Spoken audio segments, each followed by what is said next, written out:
Warning: this episode contains some strong language. Listener discretion is advised. Also, it should be noted that the release date for Karen's book, Architects of Memory, has been shifted from its original release date to September the 8th.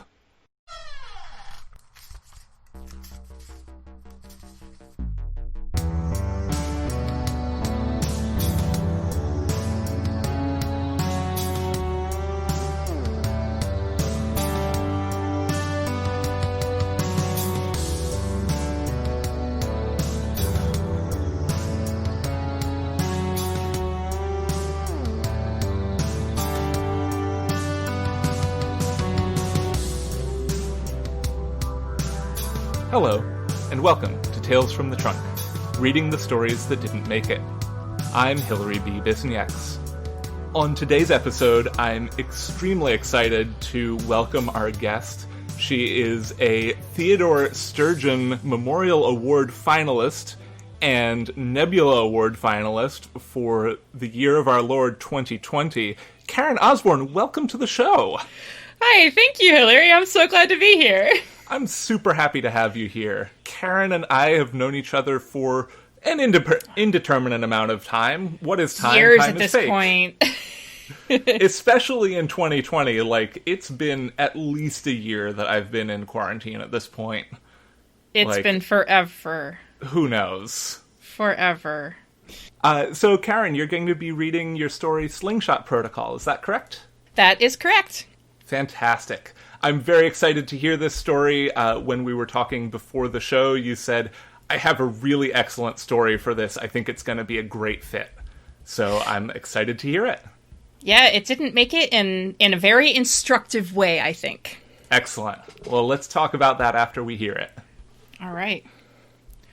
So this is Slingshot Protocol. I wasn't worried when Jenna didn't come to breakfast. I should have been, but I wasn't. You're probably wondering why I didn't notice something was wrong with her in enough time to stop any of this from happening. Were only two of us staffing this lighthouse, and sometimes you're busy sticking to the schedules and doing reactor maintenance and confirming slingshot vectors that you don't have time for anything else. Sometimes you get distracted by the deathless beauty of V616 Monocerotis, and you sit there with your jaw on the ground, marveling as it garbles up the bright glitter of its accretion disk. The truth is, I didn't really know Jenna. We only got to see each other twice a day at shift change. We ate breakfast and dinner together. We talked about new episodes of Carteret Idol. Chatted about work. This morning she wasn't there by the time I scraped jam over my toast. In the dead quiet, with a spoon, because both kitchen knives were missing. And she really should have arrived by the time I finished my usual cup of instant coffee. I left breakfast early to find her. I thought she might be sad, or sick, or something else.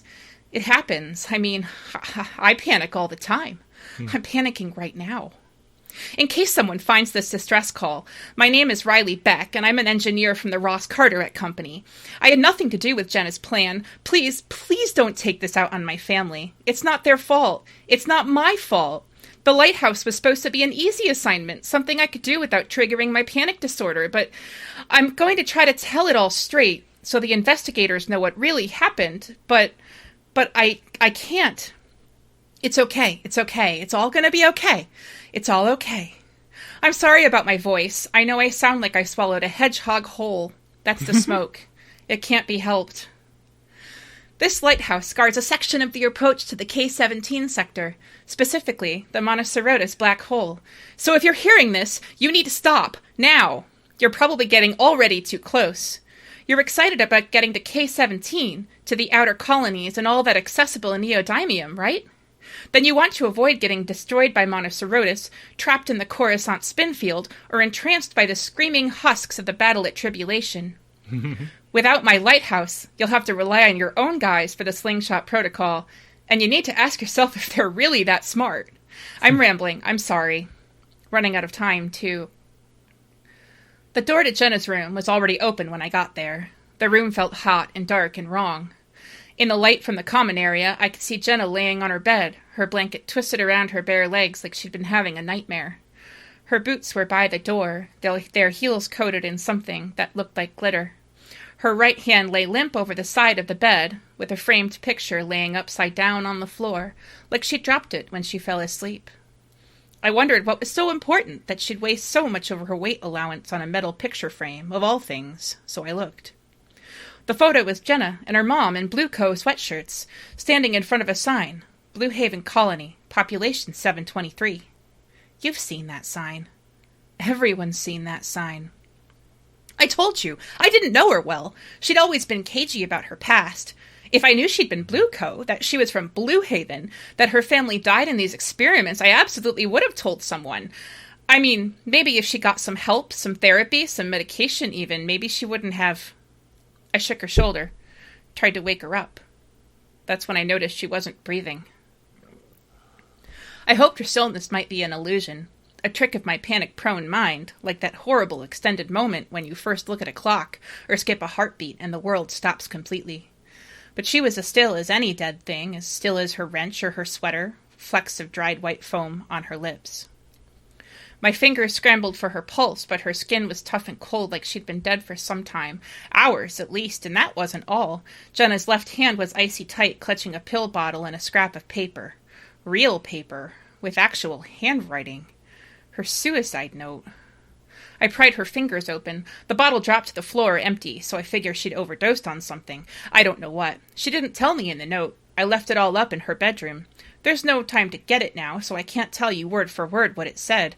I know I should have shoved it in my pocket while I was still up there, so I could read it to you, but I had no idea how bad things were downstairs. Anyway, in the note, Jenna said she was sorry, that she had no choice. You know, what the serials tell you that suicide notes are supposed to say. I always thought that was dramatic license, that if you're going to kill yourself, you're not going to think about the fact that you're sorry about doing it, but I'm sorry, I'm rambling again. It's hard for me to stay on one thought right now. I was looking at the suicide note, trying to figure out who to call, and that's when the proximity alarm started going off like a knife to my brain. And when the proximity alarm goes off in a lighthouse guarding the perimeter of a black hole, you do something about it. I ran to the workroom, following Jenna's footsteps. They were outlined in scattered crystal crunching under my feet. I didn't guess what it was until we got there and saw the carnage. The main computer housing was smashed. The circuit boards in the backup sector were rubble scattered all over the floor, glittering in the starlight. That's right, starlight. The room was dark. Too dark. I could barely see my own hands. And the beacon was out. She'd used a wrench to do it, the heel of her boot, closed the hatch so I wouldn't hear. I mean, the company spends millions of dollars on coding a lighthouse system that you can't hack, that you can't de-automate, that you can't ruin through sheer stupidity. And they never thought for 1 second that a pissed-off colony girl with a grudge could take it down with just a wrench and a boot heel. Maybe if I hadn't been so tired last night, I would have heard it happen, could have stopped it. She left me the environmentals, at least. She wasn't out to kill me. She left me the exterior sensors, a working reactor. The air in the cabin tasted like ozone and bright metal. She'd ripped up half the interface with a crowbar, but there was enough left that I could see the proximity indicator. A ship was coming.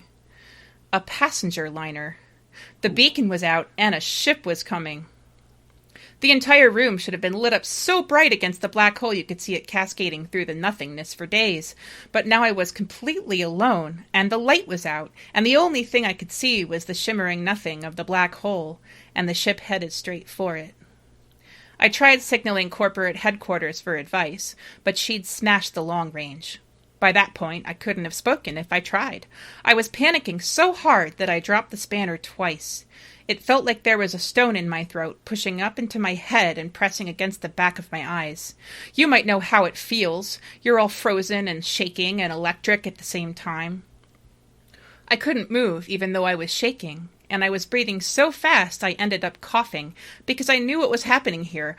Or maybe you don't know. People rarely understand what it's like to panic. And see, it's been years since my last panic attack, and I forgot about... when you panic, you can't remember things as they actually happened. It ends up fuzzy and dark, colored by the other crap your brain is feeding you. Let me breathe for a second. Okay, I'm better. The passenger liner was called Starsong. Jenna mentioned it once. We talked about its chandeliers and restaurants and cocktail bars, about what it would be like to pay half a life's savings to sleep in private chambers during ship's night and dance away the day with the song of alcohol in your brain. Be the kind of people who could do whatever they wanted with whatever they wanted. Starsong was flying Blue Co. colors and the CEO's private banner. And Jenna would have realized the ship was coming 3 hours ago while I was still asleep when it appeared during the handoff from Lighthouse 3. Jenna would have given it initial approach instructions for Monocerotis. Jenna would have talked with the captain, confirmed that it was carrying the Blue Co. CEO, and that's why her plan included bashing the comms in with a freaking wrench because she just lost it. I mean, it all makes sense, doesn't it? If Ross Carteret had experimented on me like that, experimented on my mother, and this chance for revenge was presented to me like a free lunch? Starsong was drifting 2 degrees off the acceptable path. That doesn't sound like much, but 2 turns into 3 turns into 7, and then you're caught in the starving outskirts of the gravity well. And oh my god, damned if I didn't agree that the Blue Co. CEO should have been shot for what he did to his people, that, in general, rich dudes are the worst. But Starsong had a steerage section, too.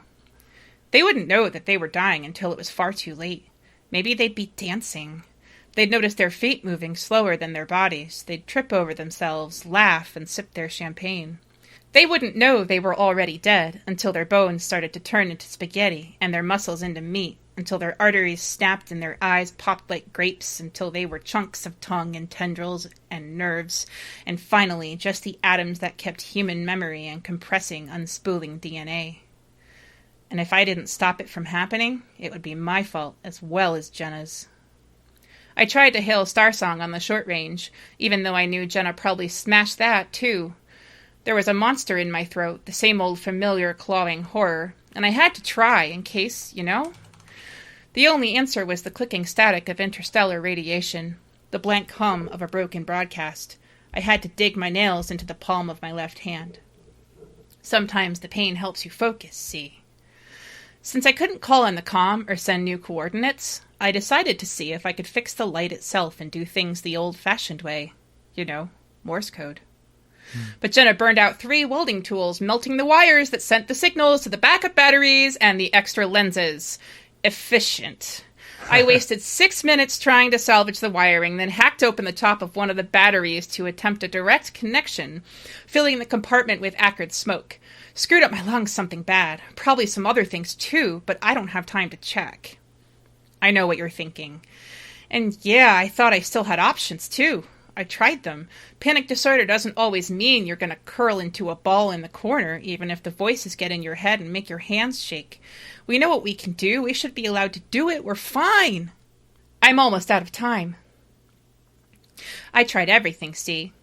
I dragged the last remaining battery down to the airlock, thinking that if the interior systems of the lighthouse were damaged, I could still go EVA, connect directly to an exterior failsafe, and get the light running long enough for Starsong to realize Jenna gave them the wrong math.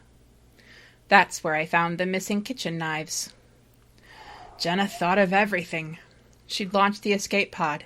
She'd thrown open the lockers that held the EVA suits and taken the blades to each of them. All 4 suits lay on top of one another like chalk-white corpses, like those pictures of the dead stacked up behind the hospital on Blue Haven. Ooh. She ruined the stitching, so I couldn't get out there in time. She murdered thousands of people in those 4 dead suits. That's when I turned on this distress call. I don't think it's going to be enough. I'm back in the workroom, see, and there's no time left.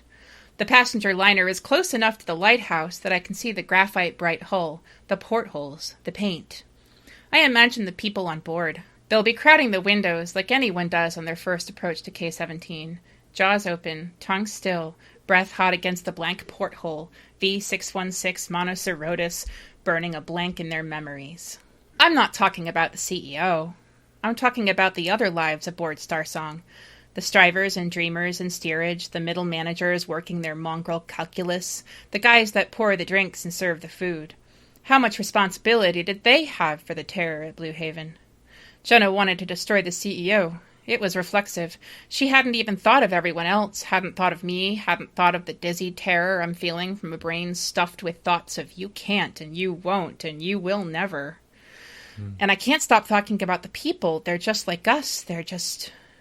It's 0814. Star Song is off by 5 degrees and climbing. This isn't supposed to happen. This is a lighthouse. Safest extrasolar position in the company. I needed a job where I could be with myself and breathe and do the exact same thing every day. My only obligation here is to make sure the coordinates are sent, to tend the light, to put jam on my bread and take my meds and write home and watch serials and... So this is my own suicide note. So you know what happened here. So you know what Jenna did. So you know it wasn't me. It's better if I keep talking. I can almost imagine you're here, whoever you are. I don't want to be alone. The screaming you're hearing is the reactor. Sounds like an open seeping wound to echo this dragging, constant percussion in my head. Jenna told me not to feel guilty in the note she left, that people die out here all the time. And it's true. They do. Why should I be any different? So, to my mom, this is hard to say. I'm going to try to make it home, but I have to do this first. Okay, that was a lie. I'm not going to make it out of here. Can you tell my mom that I love her? She lives on Carteret Station. Her name is Maria Beck, and this isn't going to make her proud, but I hope she'll understand someday. I'm removing the reactor maintenance hatch, then the safety housing around the main coils. The clanging you're hearing is the dosimeter. I'm nauseous and weak. I hope that's just because I'm taking a wrench to the reactor, that I don't have to sit here and watch myself rot. There's something sweet in the back of my throat. Strawberry jam. Breakfast. I'm pressing the temperature controls, pushing my palm against the input valve. It's fine. Everything is going to be okay. I mean, the panic in my hands, the pain in my back, the rock in my throat, all of this. It's what it's like to be alive, isn't it? Sucking down air, your heart beating. No, I'm fine. Breathe. Breathe. Everything is going to be okay. I'm turning up the reactor as far as it will go. That cat-like screaming noise is the alarm, the one that goes off when the world is ending. It's so bright in here that I might be blind. I'm slamming the wrench into the coils as hard as I can, over and over, and it feels like I'm being beaten up. It's almost beautiful, the fire around my feet. Fire instead of gravity. And I know they're watching from Star Song, gawping at the windows right now like we did, pointing at the lighthouse. It's burning right now.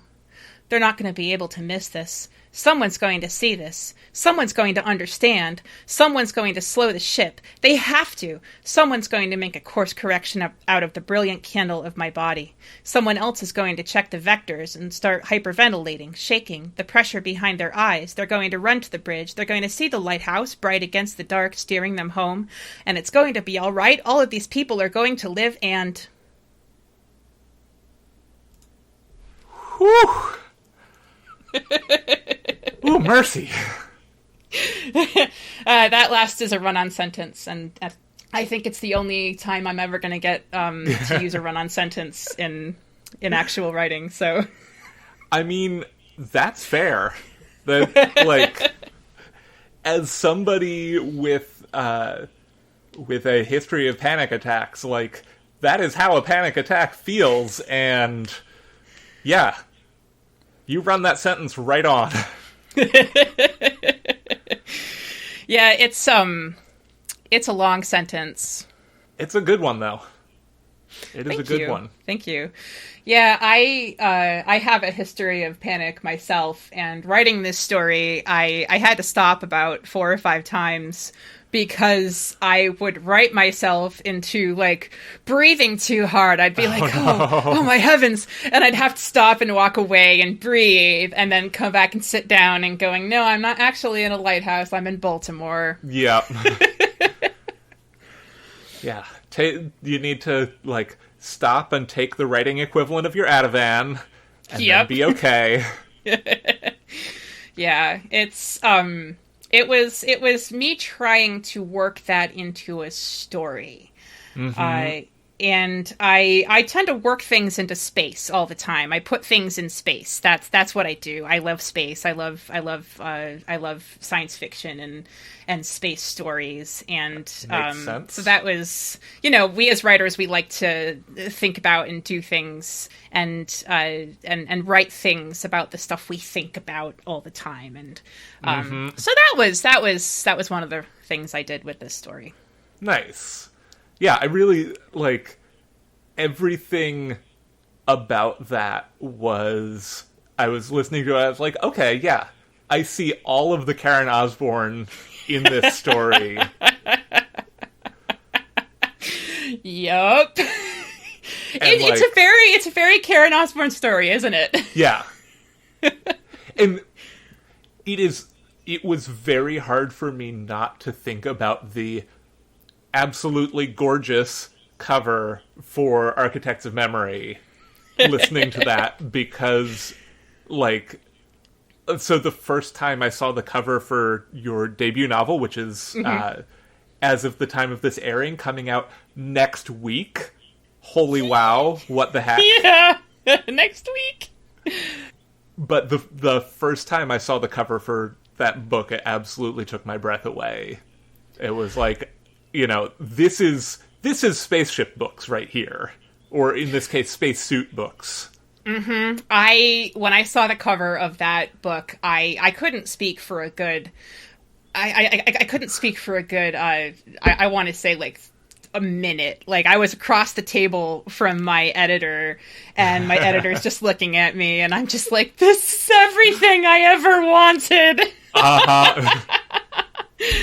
Yeah, it's, for those of you listening, it's a woman in a spacesuit, and the light work that the artist did behind the spacesuit is just so intricate and beautiful, and it was like it was dragged straight from the book and put on the cover. It's not just pretty, let me just say. So it is. I will say this as sort of a humble brag. It is such a cool thing for me to know so many authors that, like, I get to see their covers, like, as spoilers for things. I got to see the Architect's cover. I got to see the cover for Val's first book, and we all got to flip out about that Julie Dillon cover and the Space Cats. That is Chilling Effect by Valerie Valdez. Fabulous book. And the sequel, I believe, is out right now. I think it's called Prime Deceptions. Yes. And I cannot wait. I cannot wait to read it. Yeah, we are recording this in June of 2020, so it is still a little ways out, but listeners, there will be links in the show notes for all of these books. You should absolutely be buying them. 100%. And pre-ordering them if they are not yet out from your local indie bookseller. We love the indie booksellers. Yes. I'm trying to keep my favorite indie booksellers here alive in Baltimore because we have many of them, and they are all wonderful, and I just don't want anything to happen to any of them. I know. Aww. Yeah. So, I want to hear some things about why you got this trunked. Well, it was hard trunking it because I think it's pretty well written. But at the same time, I didn't see this until I had gotten about 2 rejections on it. But that it spoils the ending in, like, the first couple paragraphs when she establishes this is a distress call. And it really, when you have a distress call, it really only ends one of 2 ways. Either either the person wins the day and saves all the people, or the person doesn't win the day and it's a question of just how bad it gets. Right. So you're setting an expectation that A, you'll have to meet, and B, that isn't always exciting. Because if you're reading it, it's like, okay, so it's going to end in one of 2 ways, and I could have thought of a third way to do it, but I didn't. Right. And I still haven't been able to. Like, I still haven't been able to figure out how this ends other than, like, I mean, I suppose she could, go out in an EVA suit and fix the comms or something, but that's also not exciting. Yeah. So, yeah. And I'm all about the exciting stuff. I'm about twisting things and one of my favorite things I've ever written is that paragraph about people dying in a black hole. I'm sorry to say it, but it's just so gruesome, and I was so proud of it. and I'm just so sad I'm never going to be able to use it.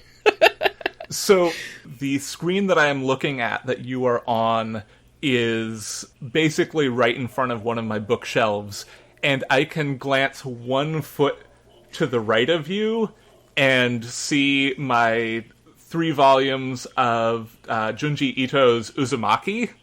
Okay. I don't know if you're familiar with, but I am not, no. He is a horror manga artist and draws some of the most just absolutely gloriously grotesque, like, body horror that you will ever see.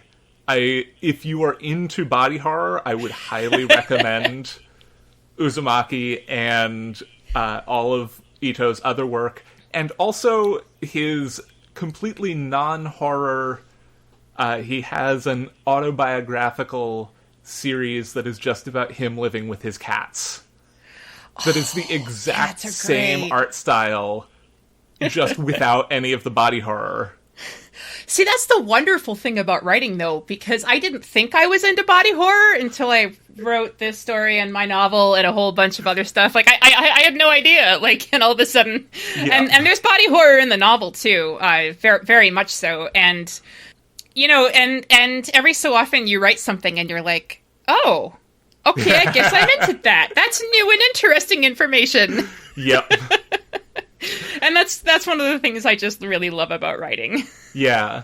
I think it was on Twitter recently that Ryan Boyd was saying, they said something about how Animorphs got a whole generation of kids into body horror. Animorphs. I think that was a little after my time. I never... Was that like people turning into animals? Or that is a group of kids get zapped by aliens and are able to turn into animals, and like the cover of every single book is like this, you know, like a werewolf transformation sequence.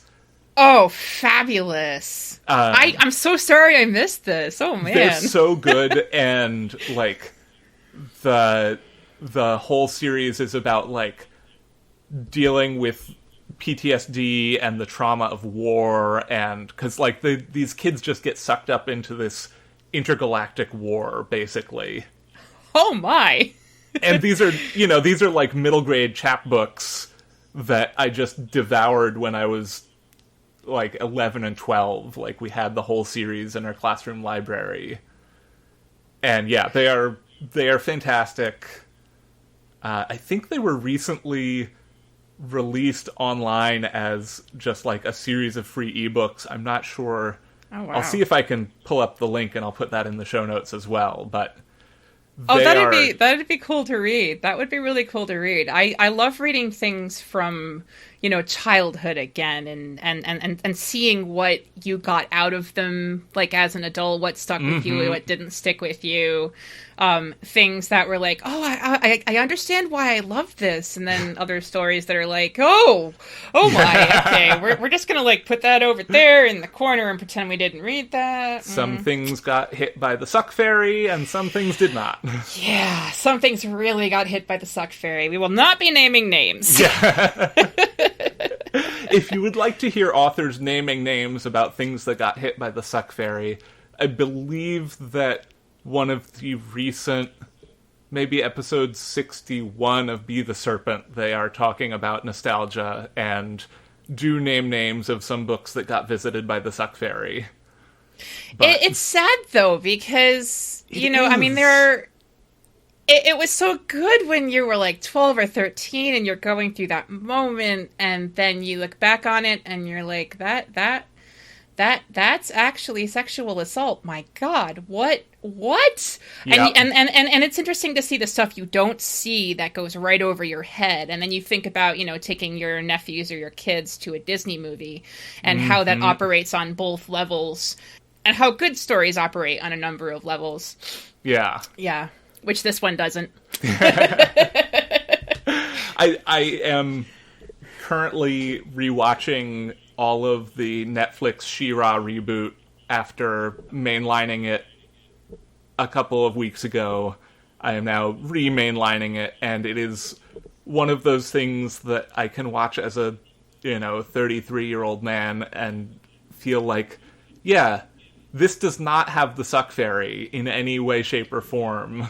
Oh, fabulous. I can't wait to mainline it. I don't have Netflix yet, so, I mean, I can't believe I got through gosh knows how many months of quarantine without Netflix. Mostly deadlines, I suppose. But I cannot wait to see it. It just looks so good, and everybody says such wonderful things about it. Super good. It is just, like, super, super queer. I'm not going to put any spoilers in here because you have not watched it, and because I'm sure people out in the listening audience have not yet watched it, but it is just, it fills my heart with so much light and hope and light hope. That's a joke about the show, but yeah, it's super good.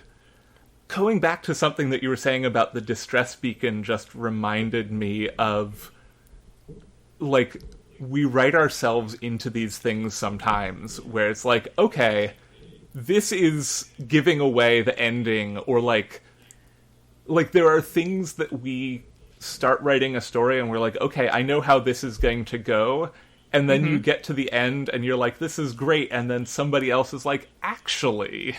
Yeah. And it's so interesting having that experience of, like, we can't always know our own writing the way that an outside person does. Oh, and that's why you need betas. Yeah. I had a bunch of betas on this story, I just tried so hard to make it work. The beginning, it was, I think the very first time I wrote it, it was in third person, because I like third person a lot more than first person myself. That's just my own personal thing. Right. And it was, and betas said it wasn't close enough to what was going on.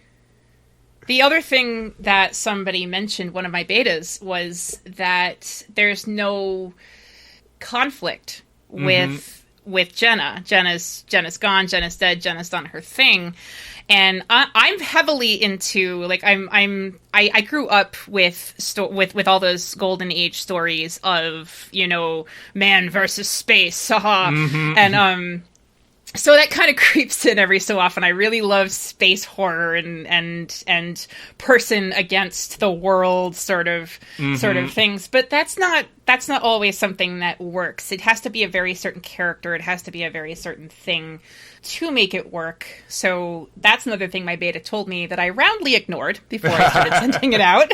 But the betas are so important to have. Even if you have someone telling you, even if your beta's telling you things and you're like, you're wrong, you're so wrong, it still gives you feedback. It still gives you information as to what not to do, I guess you can say. So I was thinking off of that, like, it is definitely a skill that takes work to learn how to listen to a beta and ignore them. Yes. And to listen to a beta, feel that they are wrong, and still find the value in what they're saying. Because there's always a value in what they were saying. I really learned to work with feedback when I went to the Clarion workshop in 2017. We had a fantastic group of people from all over, and they all had different things to say about the pieces.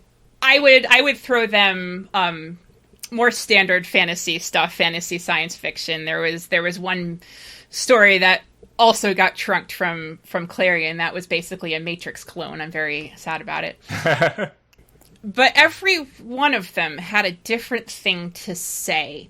And some of the stuff, sometimes they would say things that I went, well, that's valid, but I'm going to choose not to accept that. And sometimes they would say things that made me go, that's so true. I never saw that. and so like getting a lot of feedback on your work kind of like rips the Band-Aid off of looking at your work. It rips the Band-Aid off that feeling of, is it good? Is it not good? Until it's just work. It's just something that you did. It's just words in a sentence that you have to make better, that you can make better. And that was possibly the most important thing to turn my writing from what I was just doing, me in my room, into things that started selling. I can say that beta readers and that Clarion experience are basically the reason why I sold my novel, right, among other things. But yeah. It is something.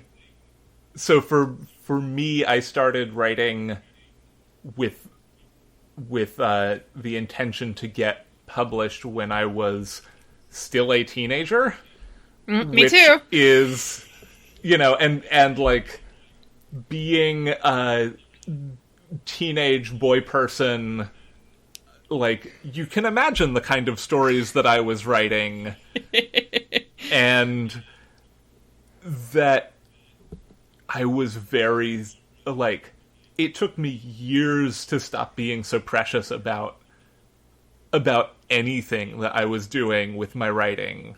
But, like, the thing that did it was just, I mean, partly it was going to college for creative writing and having just constant workshop experience. Workshops. Just like, here are a dozen of your peers, and they're not all going to be genre savvy.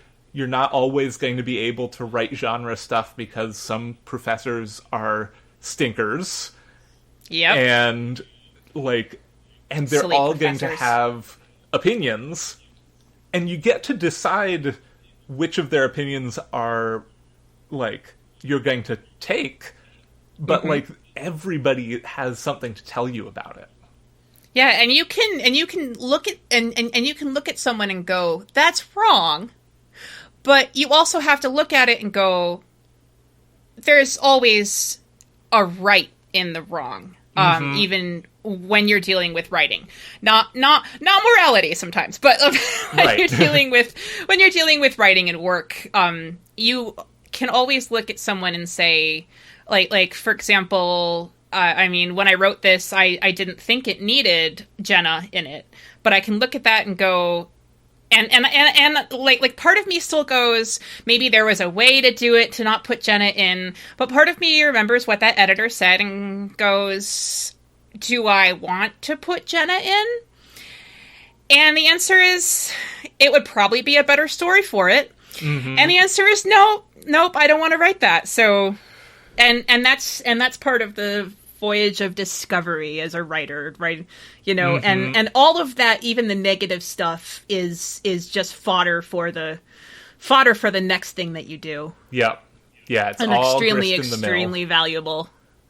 And it is like one of the most important life hacks I ever discovered for my personal writing, like my own, before I just stopped being precious about things.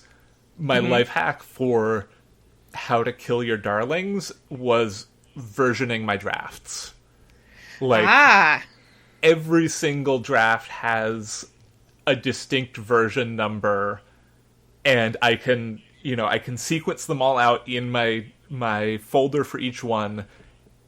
And so I never have to, like, I have never once returned to an old draft and been like, oh yeah, there was this thing that I absolutely loved that I had to cut out, but that I just, like, I couldn't bear to cut it at the time, but I knew it was the right thing because everybody told me so. Yeah. And actually recovered that, because it turns out it wasn't that important. But to be able to have those discrete versions and say, okay, if I need that, it is back in this version. I don't have to, like, go through revision history, doing undos and losing changes and anything like that.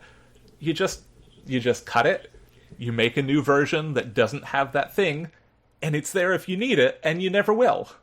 And it's just like a couple dozen K on your disk. It's something that I've been thinking about a lot as I've been working in technology, especially that, like, even though I am not myself a software developer, I work with software developers pretty closely sometimes, and so I think I end up thinking about, like, version control, and, like, even I was tweeting the other day about this, about version numbering and using, like, software semantic version numbering for your drafts, and I was like, this is silly, and I probably will never do it, but, like, it's an interesting idea to be like, okay, so the patch version number is just, like, sentence level, you know, punctuation, usage, grammar, stuff that makes no differences. The minor version is backwards compatible changes, and then the major version is, like, timeline changes, character changes, anything like that. And just thinking about it in that way of being able to preserve the history of your stories. I really like that idea. I do that to a point. Sometimes I'm just lazy and I forget version. I can be kind of lazy in that way. I'm the kind of person to label something final doc. I'm that person.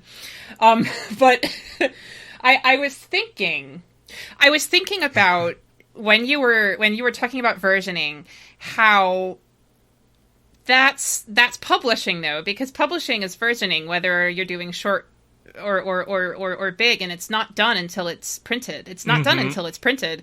You can go back and change things to a point. Sometimes your editor will be like, no, you can't do that. But but to a point, what you hand in, you're going to tweak things in a copy edit.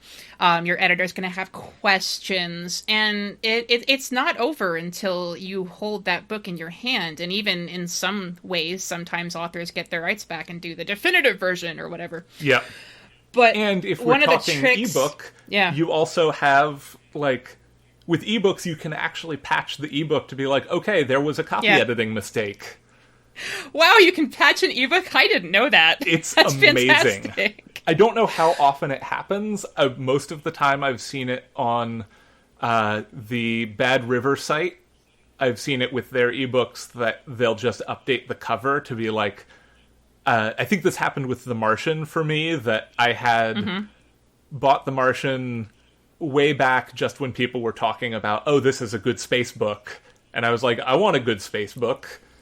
And then they made the movie of it, and so they patched the ebook so that it had Matt Damon on the cover. Oh, that's fantastic. Well, who doesn't want Matt Damon on the cover? Yeah. I mean, come on, this is not something I'm going to argue with. But, like, I think that's most of the time what happens.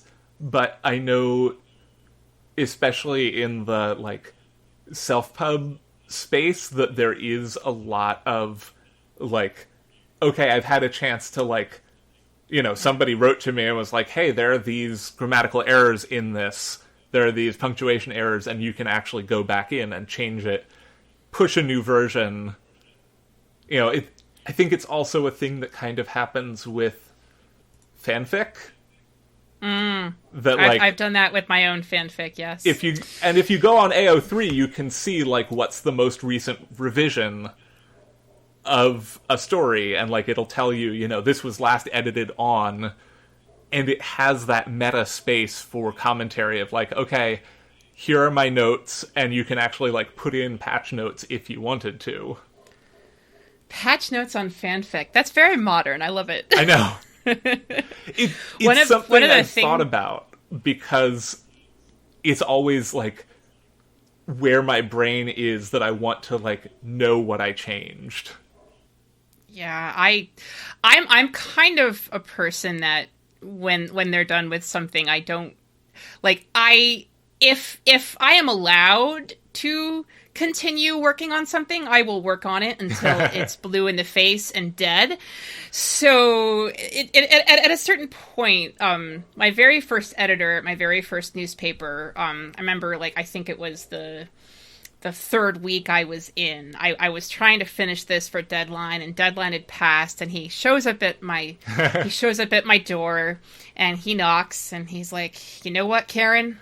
Art is never finished, only abandoned." And I know that's someone else's quote, but forever it's going to be my editor, Jim, saying that. And he's just like, "Send it to me." And I'm like, "It's not perfect." And he's like, "Send it to me." And I'm like, "But it's not perfect." He goes, "Send it to me." And I did, and it made it in, and no one had any sort of comments on its perfection, because, you know, sometimes you just have to finish it and send it out and be done with it. Yeah. And I know for me, there's a strong anxiety about that. That, you know, yes, whatever you're putting out, this is my public face. I am Hillary B. Bisnieks. I am a writer. And, like, I'm somewhat less precious about that now, just because I'm a podcaster as well. And I'm like, okay, I am going to spend 4 to 5 hours editing each episode, and then it's going to be deadline. I have my, like, official deadline of when the show has to go up. And, you know, I don't want to make myself crazy.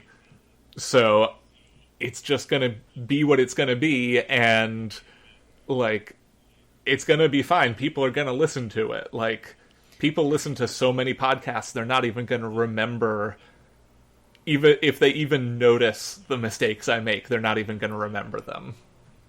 And especially with writing, there's only so much you can do before you cross a line into too much fixes and too much edits. And I think a lot of people call that the last 10%, if you're fiddling with less than 10% of the work it's done. But I believe you can actually fix yourself into oblivion. You can fix a story until it's bad. So you have to, so part of knowing when to submit or when to be done is learning how to find that line and find where you're comfortable there. And I'll tell you when I get there. So if it ain't broke, fix it till it is. Yeah, exactly. Yeah, for real. For real. So we've been, you know, kind of circling around, like, oh, these are things we wish we had known. But I wonder if maybe at this point in the show, this blue police box just showed up in the corner here, and maybe we can, like, step into this time machine for a second and go back and talk to baby writer Karen and let her know some of the things that you wish you had known back then. Oh gosh, baby writer Karen. Baby fiction writer Karen needs to know a couple things. Number one, she needs to know that it's going to take a while, and that's all right. When I first started, I remember the moment I learned that writers got paid.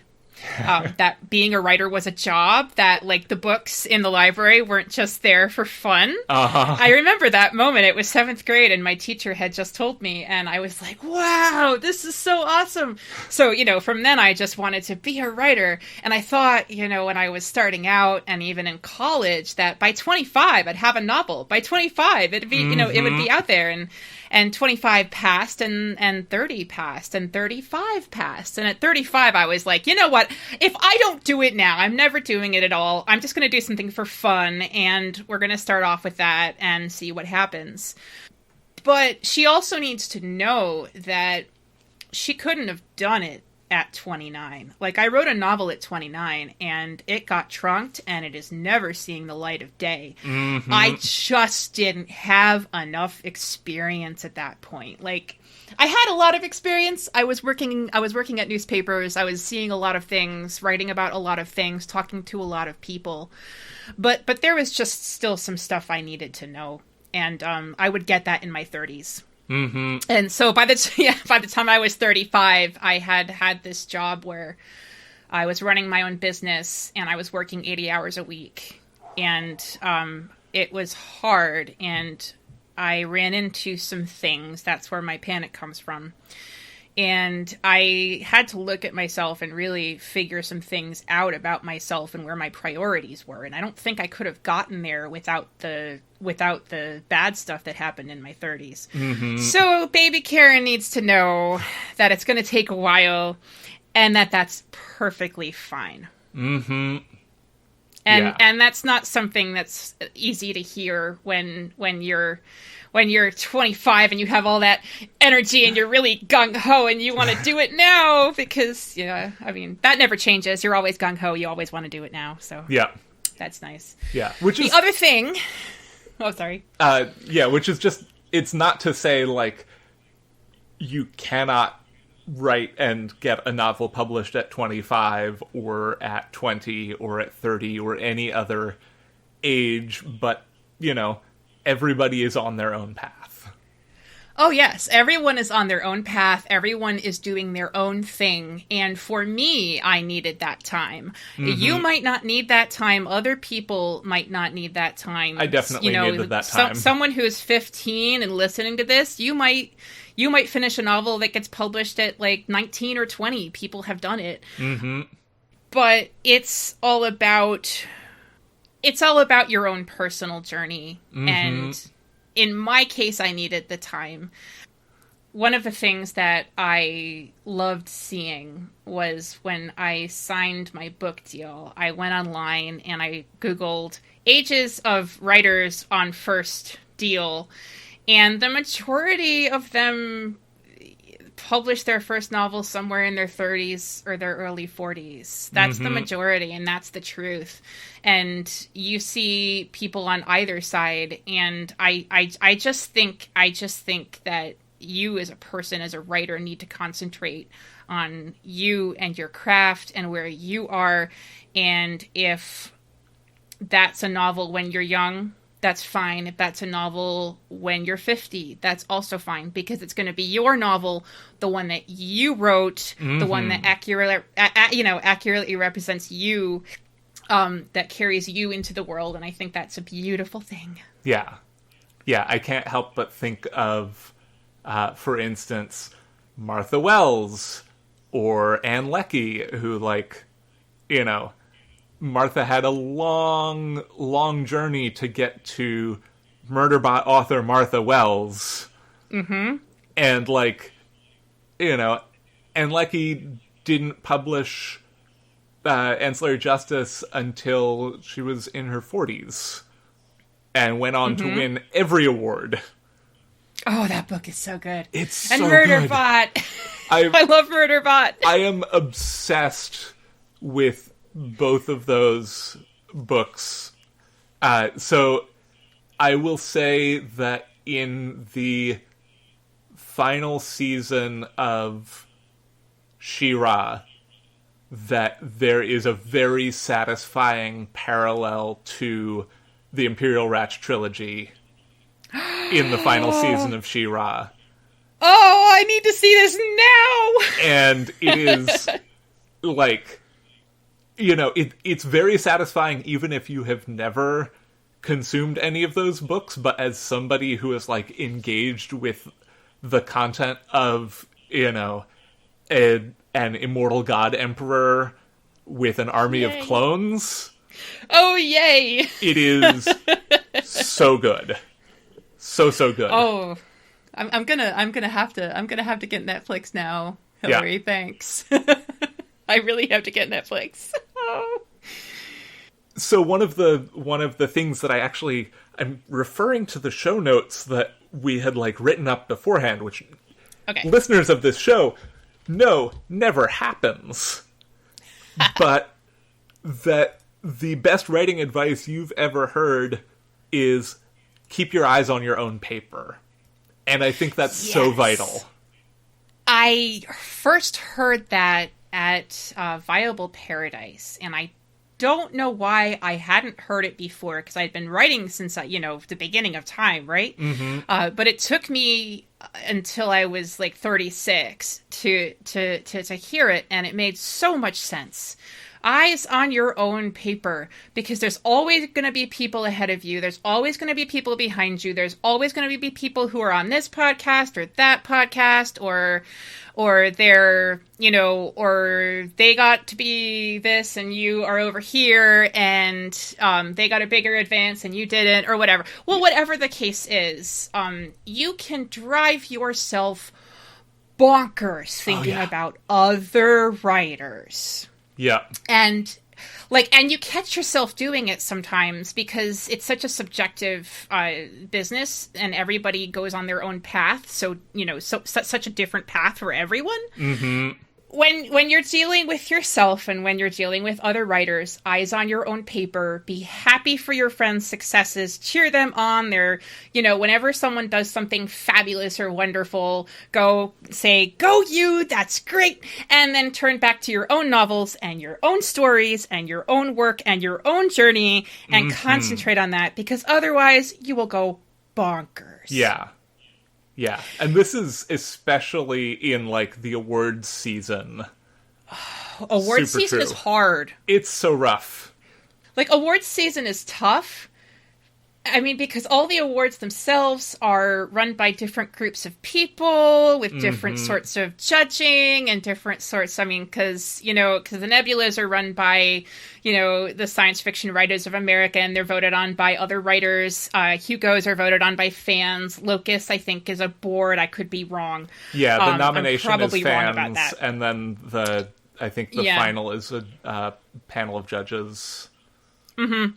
Yeah, and they have the World Fantasy Award, of course, is a panel of judges as well, and so you can look at that and go, there are two ways that awards season can mess you up, and one is you don't get there and you say, "I'm never going to," and never yourself.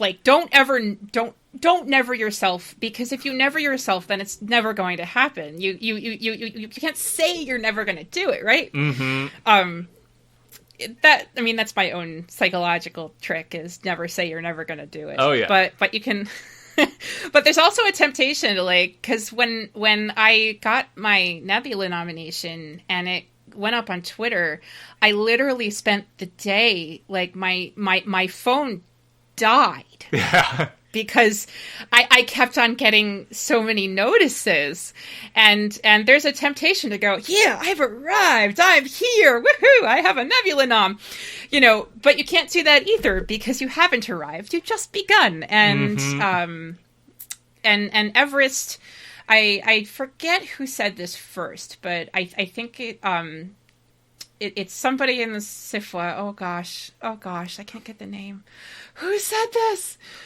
If you're, we'll put it in the show notes. Yeah. if you recognize this, but there's always Everest around the other corner. I mean, you walk up Everest in this career, and then you have another Everest. Mm-hmm.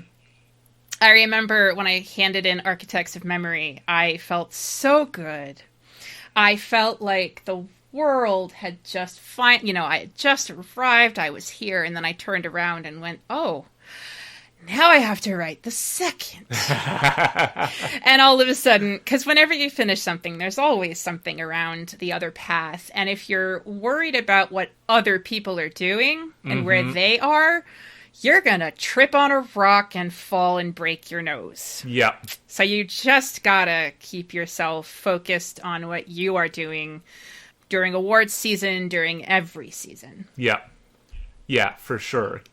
And it is, I think it becomes especially important to do that when you are in a community of writers.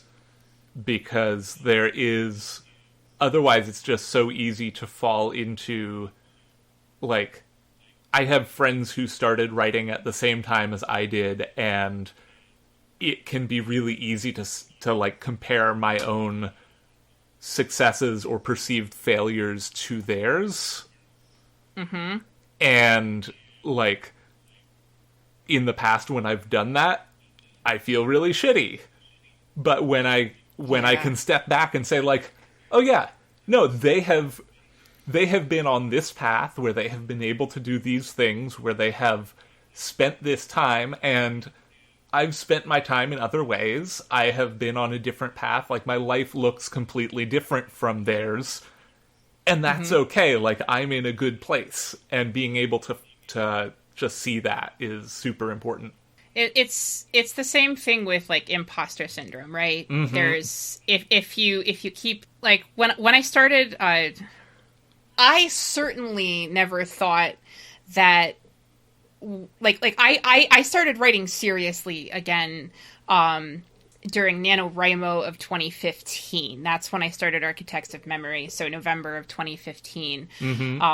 Because I sat down and I was like, okay, if I'm ever going to do this, I really should start now.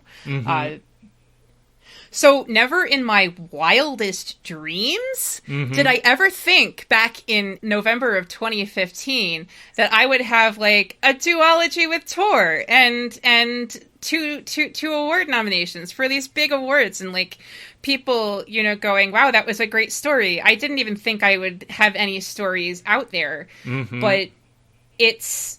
So I mean, again, you get that imposter syndrome too, of like, oh, do I really belong here? I'm on Hillary's podcast. Do I really belong here?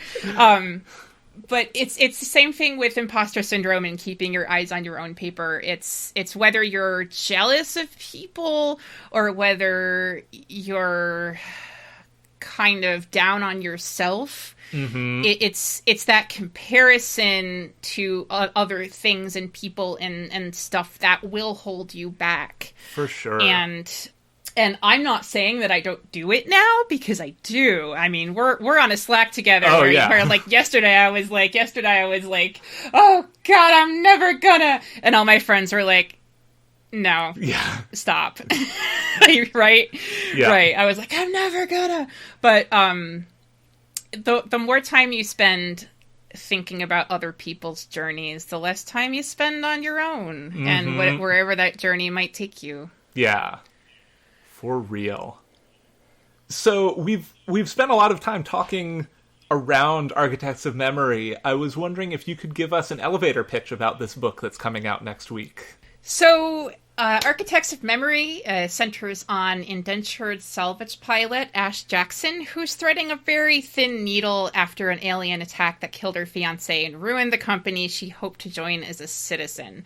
So she's stuck with a terminal illness, but if her new company finds out, she'll be tossed out of the program, and she won't qualify for citizenship or the health care that might lead to a cure. And on top of that, she'll never see her new love, her ship's captain, ever again. And so that's the stressful environment in which she's working when she uncovers a strange new alien weapon in battlefield wreckage of tribulation. And that's a weapon that every company seems to want and threatens to turn her into a weapon herself. And it's wild and glorious and hopeful and terrifying. And I hope people love reading it as much as I loved writing it. Yes. And that comes out on August the 25th from Tor Books. August 25th. You got it. Available wherever books are sold. Available wherever books are sold. I don't know if there'll be bookstores open by then, but you can get it online. Yep. I will have links to the book in the show notes, linking to indiebound.org, which is a great place to find books, because they will link you to your local bookstore. Oh, I love that. And it's important to order from your local bookstores if you want those local bookstores to continue. Yes, absolutely. We don't know in June what August will look like in terms of the pandemic, but we sure hope that those bookstores are still open, and the way to do that is order from your indies. Some of them offer curbside pickup, some of them offer delivery. If you're not sure, check out their website. They'll probably tell you, because they would love to sell you books. They would love to sell you books. Karen, before we go, where can our dear listeners find you elsewhere on the internet?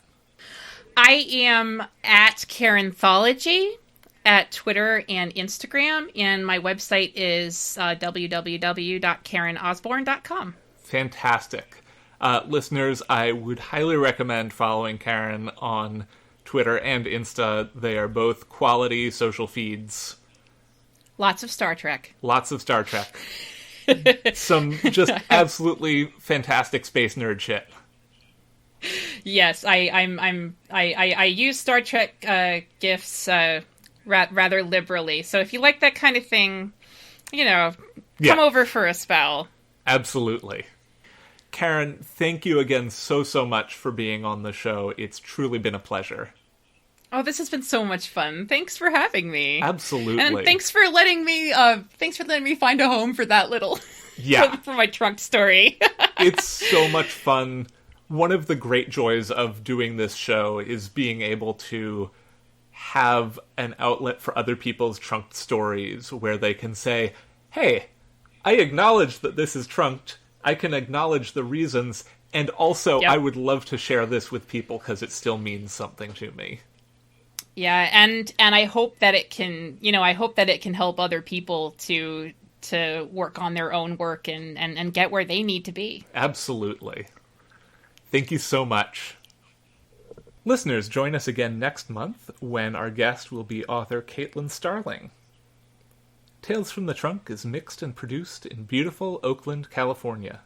You can support the show on Patreon at patreon.com/trunkcast. All patrons of the show now get a logo button, along with show outtakes and other content that can't be found anywhere else. You can find the show on Twitter at Trunkcast, and I tweet at HBBisnieks. If you like the show, consider taking a moment to rate and review us on your preferred podcast platform. And remember, don't self-reject.